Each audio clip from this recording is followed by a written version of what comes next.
Channel versatile গার্ডেনারে আপনাদের সকলকে জানাই আন্তরিক প্রীতি, শুভেচ্ছা ও ভালোবাসা। বন্ধুরা, গাছের বৃদ্ধির জন্য যেমন এনপিকের প্রয়োজন হয়, ঠিক সেরকমই আরও বেশ কয়েকটি পুষ্টিমৌল, যেগুলোকে আমরা গৌণ পুষ্টিমৌল বলি, যেমন ক্যালসিয়াম, ম্যাগনেসিয়াম এবং সালফার, এগুলো সমানভাবে প্রয়োজন হয়। এনপিকে অর্থাৎ নাইট্রোজেন, পটাশিয়াম এবং ফসফরাস যেমন গাছের বৃদ্ধি, গাছে ফুল ফল আনার ক্ষেত্রে গুরুত্বপূর্ণ ভূমিকা পালন করে, একইভাবে বিভিন্ন ধরনের যে গৌণ পুষ্টি মৌলগুলো রয়েছে, যেগুলোকে আমরা সেকেন্ডারি এলিমেন্ট বলি, তাদেরও ভূমিকা অপরিসীম। আর তার মধ্যেই এই যে আপনারা দেখতে পাচ্ছেন আপনাদের সামনে রয়েছে যে বিশেষ পুষ্টি পদার্থটি, এটি হলো জিপসাম, যার মধ্যে রয়েছে প্রচুর পরিমাণে ক্যালসিয়াম এবং সালফার। আজকের ভিডিওয়ে আমি এই পুষ্টি মৌলটি সম্পর্কে আপনাদের সঙ্গে আলোচনা করব, তাই স্কিপ না করে সম্পূর্ণ প্রতিবেদনটি দেখুন। ভালো লাগলে চ্যানেলটি সাবস্ক্রাইব করুন, শেয়ার করুন, বেশি বেশি করে লাইক করুন, আর তার সঙ্গে সঙ্গে হাইপ বলে যে বটনটি আছে সেটিও আপনারা প্রেস করে দিন। এই যে পুষ্টি মৌলটি, এটি এক ধরনের প্রাকৃতিক সার, বা এটা আমরা খনিজ সারও বলতে পারি। এর মধ্যে রয়েছে ক্যালসিয়াম এবং সালফার। আর এই সময় বিশেষ করে বর্ষার কালে যখন মাটির পিএইচ অনেকটাই কমে যায়, বৃষ্টির জলের কারণে বিভিন্ন ধরনের ফলের ও ফুলের গাছে এই পুষ্টি মৌলটি ব্যবহার করলে যেমন মাটির পিএইচ ঠিক হয়ে যায়, তার সঙ্গে সঙ্গে গাছের গ্রোথ ও ফুল ফল আনার ক্ষেত্রে গুরুত্বপূর্ণ ভূমিকা পালন করে। বন্ধুরা, এই যে পুষ্টি মৌলটি, যেটি এক প্রকার প্রাকৃতিক সার, বা আমরা এটি জৈব সারও বলতে পারি, বা এটি খনিজ পদার্থ বলা যায়, কারণ এটা খনি থেকে উত্তোলন করা হয়। এটা হলো জিপসাম। এর মধ্যে রয়েছে ক্যালসিয়াম এবং সালফার, আর এর কেমিক্যাল ফর্মুলা হলো CaSO4 2H2O। এর আগে আমার চ্যানেলে একটি ভিডিওতে আমি ক্যালসিয়ামের কাজ সম্পর্কে আপনাদের সঙ্গে আলোচনা করেছি। আজকের ভিডিওতেও আমি ক্যালসিয়ামের কাজ সম্পর্কে আপনাদের সঙ্গে আলোচনা করব, আর তার সঙ্গে সঙ্গে সালফারের কাজ সম্পর্কে আলোচনা করব। আর এই বিশেষ পুষ্টি মৌলটি অর্থাৎ এই সারটি প্রয়োগ করলে গাছে কি উপকার হবে সেই সম্পর্কেও আমি আপনাদের সঙ্গে আলোচনা করব। বন্ধুরা, এই জিপসামের মধ্যে সাধারণত 23.3% ক্যালসিয়াম এবং 18.5% সালফার থাকে। যদিও বিভিন্ন ক্ষেত্রে এটার পরিমাণ একটু এদিক ওদিক হতে পারে, সেটা অনেকটাই এর পিওরিটির উপর নির্ভর করে। এছাড়া এর মধ্যে আরও বেশ কিছু পুষ্টিমৌল, যেমন অল্প পরিমাণে ম্যাগনেসিয়াম, এছাড়া পটাশিয়াম, ক্ষেত্র বিশেষে এর মধ্যে ফসফরাস এবং সোডিয়াম, এই মৌলগুলিও উপস্থিত থাকে। জিপসামের মধ্যে ক্যালসিয়াম এবং সালফার থাকার কারণে গাছের ফুল ফোটা ক্ষেত্রে, গাছের বৃদ্ধির ক্ষেত্রে, নতুন করে গাছে কুশি আসার ক্ষেত্রে এটি বিশেষ ভূমিকা পালন করে। ক্যালসিয়াম গাছের পক্ষে অত্যন্ত জরুরি একটি পুষ্টিমৌল। এটি একটি ইমমোবাইল নিউট্রিয়েন্ট, অর্থাৎ গাছের পুরাতন পাতা থেকে নতুন পাতাতে এই মৌল যেতে পারে না। পুরাতন পাতাতে যে পরিমাণ ক্যালসিয়াম থাকে, সেই ক্যালসিয়াম তার মধ্যেই সীমাবদ্ধ থাকে।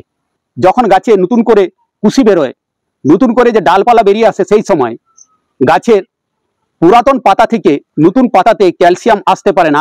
এই জন্য আমরা ক্যালসিয়ামকে বলি ইমমোবাইল এলিমেন্ট, বা একটি অচল মৌল। একইভাবে সালফারও একটি অচল মৌল, অর্থাৎ পুরাতন পাতাতে যে সালফার থাকে, সেই সালফার গাছে যখন নতুন কচি পাতা বেরিয়ে আসে সেখানে যেতে পারে না।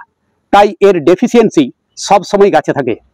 সময় সময় করে যদি এই জিপসাম টবের মাটিতে প্রয়োগ করি, তাহলে গাছে ক্যালসিয়াম এবং সালফারের ডেফিসিয়েন্সি থাকবে না। এখন আমি আপনাদের সঙ্গে আলোচনা করব ক্যালসিয়াম নামক মৌলটি গাছের জন্য কেন গুরুত্বপূর্ণ। বন্ধুরা, ক্যালসিয়াম গাছের নতুন কোষ তৈরির ক্ষেত্রে গুরুত্বপূর্ণ ভূমিকা পালন করে। একটা কোষ বিভাজিত হয়ে যখন দুটো কোষ তৈরি করে, তখন তার যে কোষ প্রাচীর, সেই কোষ প্রাচীর তৈরির ক্ষেত্রে ক্যালসিয়াম গুরুত্বপূর্ণ ভূমিকা পালন করে। এছাড়া ক্যালসিয়াম গাছকে শক্তপোক্ত করে। ক্যালসিয়াম গাছের দেহে বেশ কিছু এনজাইমকে অ্যাক্টিভেট করার ক্ষেত্রে গুরুত্বপূর্ণ ভূমিকা পালন করে। এছাড়া মূলের বৃদ্ধি, তাতেও ক্যালসিয়ামের যথেষ্ট ভূমিকা রয়েছে। যখন কচি পাতা বেরিয়ে আসে, তখন হয়তো আপনারা লক্ষ্য করে দেখবেন যে কচি পাতার ডগার দিকগুলো পুড়ে যায়। বিশেষ করে আম গাছের ক্ষেত্রে এই সমস্যা আমরা দেখতে পাই, এবং পুড়ে যেয়ে সেগুলো একদম কালো হয়ে যায়, শুকনো হয়ে যায়। এই অবস্থাটাকে বলে নেক্রোসিস। ক্যালসিয়ামের অভাবে আম গাছের পাতায় এবং অন্যান্য গাছের পাতায় নেক্রোসিস নামক এই লক্ষণ আমরা দেখতে পাই। এরপর আমি আপনাদের সঙ্গে আলোচনা করব সালফারের ভূমিকা সম্পর্কে। বন্ধুরা, সালফার প্রোটিন তৈরিতে সাহায্য করে। এছাড়া বেশ কিছু উৎসেচক তৈরির ক্ষেত্রে যেমন সালফারের ভূমিকা রয়েছে। এছাড়া ক্লোরোফিল তৈরিতে ম্যাগনেসিয়াম এবং আয়রন ছাড়াও সালফারের ভূমিকা রয়েছে। তাই সালফারের অভাব হলে যে সমস্ত কচি পাতাগুলো আছে তাতে আমরা ক্লোরোসিসের লক্ষণ দেখতে পাই। পাতা আকারে ছোট হয়ে যায়, গাছও আকারে ছোট হয়ে যায়, গাছে সময় মতো ফুল আসে না, ফ্লাওয়ার ড্রপ দেখতে পাই আমরা। এই সমস্ত লক্ষণগুলো যদি আপনারা গাছে দেখতে পান তাহলে আপনারা বুঝবেন যে সালফারের অভাবজনিত লক্ষণ রয়েছে। বিশেষ করে কচি পাতার মধ্যে যদি আপনার ক্লোরোসিস বা ক্লোরোফিলের অভাব যদি লক্ষ্য করেন তখন আপনাদের বুঝতে হবে যে সালফারের অভাব রয়েছে। এছাড়া এই যে পুষ্টি মৌলটি, এটি সয়েল কন্ডিশনার হিসাবে কাজ করে। মাটিকে স্পোরাস করতে অর্থাৎ ছিদ্রযুক্ত করতে এটি যেমন কাজ করে, মাটিতে জল ধারণ ক্ষমতা বাড়ায়, মাটির মধ্যে বায়ু চলাচলের পরিমাণকে বাড়ায়, আর তার সঙ্গে সঙ্গে মাটির পিএইচকে ঠিক করে। বর্ষাকালে টবের মাটির পিএইচ কমে যায়, আর এই অবস্থা তৈরি হলে অনেক সময় গাছ টবের মাটি থেকে প্রয়োজনীয় পুষ্টিমৌল গ্রহণ করতে পারে না। এই জিপসাম প্রয়োগ করলে টবের মাটির পিএইচ ঠিক হয়ে যাবে। যেমন আমরা মাটিতে চুন প্রয়োগ করি, এর পরিবর্তে যদি আমরা জিপসাম প্রয়োগ করি তাহলে যেমন চুনের কাজটাও আমরা পেয়ে যাব, তার সঙ্গে সঙ্গে সালফারের ডেফিসিয়েন্সিও ঠিক হয়ে যাবে। তাই চুনের পরিবর্তে এই সময় যদি আপনারা এই জিপসাম প্রয়োগ করেন তাহলে গাছে খুব ভালো রেজাল্ট আপনারা দেখতে পাবেন। আম গাছের পাতা পুড়ে যায়, সাইড বরাবর কিনারা বরাবর পুড়ে যায়, এর অনেকগুলি কারণ রয়েছে। এর উপর আলাদা করে একটা ভিডিও আমি নিয়ে আসবো, সেখানে আমি আপনাদের সঙ্গে আলোচনা করব আম গাছের পাতা পুড়ে যাওয়ার কারণ কি। তাই আম গাছে যদি আমরা জিপসাম প্রয়োগ করি, বিশেষ করে টবে রাখা আম গাছে, সেক্ষেত্রেও ভালো রেজাল্ট পাই। এছাড়া ড্রাগন গাছে এই সময় ফুল আসছে, তাই ফুলগুলোকে ধরে রাখতে গেলে আপনারা এই সময় জিপসাম প্রয়োগ করুন। এই সালফার মৌলটি সম্পর্কে আরেকটি কথা আপনাদের বলি। এই সময় বর্ষাকালে যখনই টবে জল জমা হয় এবং সেই জল যখন ড্রেনেজ হোল দিয়ে নিচে নেমে যায় তখন তার সঙ্গে সঙ্গে সালফার লিচিং পদ্ধতির দ্বারা নিচে নেমে যায়। এটা সালফার নামক পুষ্টিমৌলের একটি বৈশিষ্ট্য। এছাড়া জমিতে যে আমরা চাষ করি, যেমন এখন ধান চাষ চলছে, এতেও সালফার ধানের জমিতে মাটির নিচে চলে যায়। অনেক ক্ষেত্রেই ধান গাছের শিকড় সেই সালফার গ্রহণ করতে পারে না। তাই ধান রোয়ার সময় যদি আমরা এই জিপসাম প্রয়োগ করি তাহলে ভালো রেজাল্ট পাওয়া যায়।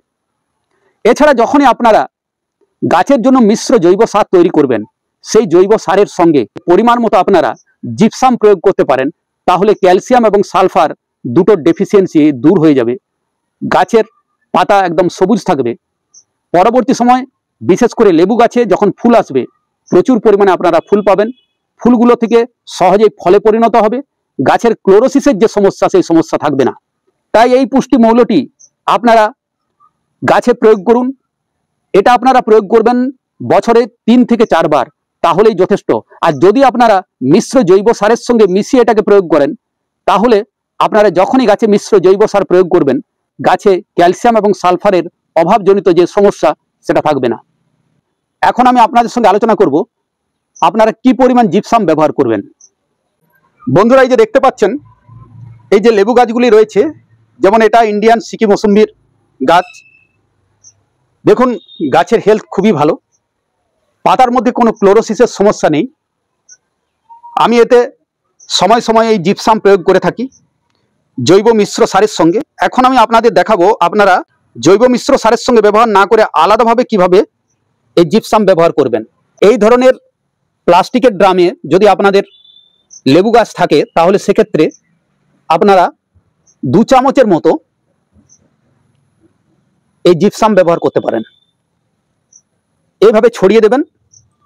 এখন তো বৃষ্টি হচ্ছে, বৃষ্টির জলের সঙ্গে এটা অলরেডি মিশে যাবে, বা একটুখানি খুঁড়ে দিতে পারেন, মাটির সঙ্গে মিশিয়ে দিতে পারেন। আজ আপনাদের গাছ যদি এই ধরনের 10 থেকে 12 ইঞ্চি টবে থাকে সেক্ষেত্রে 1 চামচের মতো জিপসাম আপনারা প্রয়োগ করতে পারেন। আর একটা কথা আপনাদের বলি, এটাকে আপনারা স্প্রে করতে পারবেন না, এটা জলের সঙ্গে ঠিকমতো গুলবে না, তাই এটাকে আপনাদের সরাসরি টবের মাটিতে প্রয়োগ করতে হবে। বন্ধুরা, আম গাছের পাতায় যদি এই ধরনের সমস্যা দেখতে পান তাহলে এটা আপনারা বুঝবেন যে ক্যালসিয়ামের অভাবজনিত লক্ষণ। এটা যখন পাতাগুলো বেরিয়ে এসেছিল কচি অবস্থায় তখনই এই সমস্যাটা ছিল। আমি সেই সময় একবার জিপসাম দিয়েছিলাম, তারপর দেখুন এই যে আবার নতুন করে যে কচি পাতা বেরিয়ে এসছে, তাতে আর সে সমস্যা নেই। এছাড়া এই যে পাতা দেখতে পাচ্ছেন, এতেও কিন্তু ক্যালসিয়ামের কিছুটা সমস্যা ছিল। যখন এতে আবার নতুন করে পাতা বেরিয়ে আসবে, তখন আর সেই সমস্যাটা থাকবে না। আজকে আমি আপনাদের আবার প্রয়োগ করে দেখাচ্ছি। দেখুন, এই ধরনের টবের ক্ষেত্রে আমরা 1 চামচের মতো ব্যবহার করব।